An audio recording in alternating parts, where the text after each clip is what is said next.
வணக்கம் ஃப்ரெண்ட்ஸ். நம்ம Kerala லாட்ரிக்கான formula method தான் நம்ம சேனலில் நம்ம பார்க்க போகிறோம். பார்த்திங்கன்னா நம்ம இப்போ பார்க்கக்கூடிய ஃபார்முலாவை வச்சு நம்ம கேரளா லாட்ரிக்கு 100% நீங்கள் ரெகுலராக ஆல் போர்டு நம்பர் எடுத்து வின்னிங் நம்பர் கண்டிப்பாக எடுக்க முடியும். 3 நம்பருக்கும் இதை மேட்ச் பண்ணி விளையாண்டாலுமே கண்டிப்பாக வின்னிங் எடுக்கலாம். எல்லா நம்பர்களும் பயன்படுத்திக்கலாம்.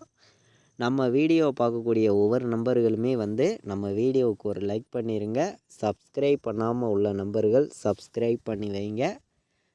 ரெகுலராக வாட்ச் பண்ணக்கூடிய நம்பர்கள் லைக் பண்ணிடுங்க. உங்கள் நம்பர்களுக்கும் ஷேர் பண்ணிடுங்க. அதாவது இது என்ன ரிசல்ட்டுன்னு பார்த்தீங்கன்னா, கூகுளில் போயிட்டு கேஎல் ஜாக்பாட் ரிசல்ட் டைப் பண்ணிவிட்டு ஃபஸ்ட்டு வரக்கூடிய வெப்சைட்டுக்குள்ளார போனீங்கன்னா உங்களுக்கு இந்த ரிசல்ட்டு ஷோவாகும். பார்த்தீங்கன்னா 10:30 மணி ரிசல்ட்டு 11:30, 12:30, 1:30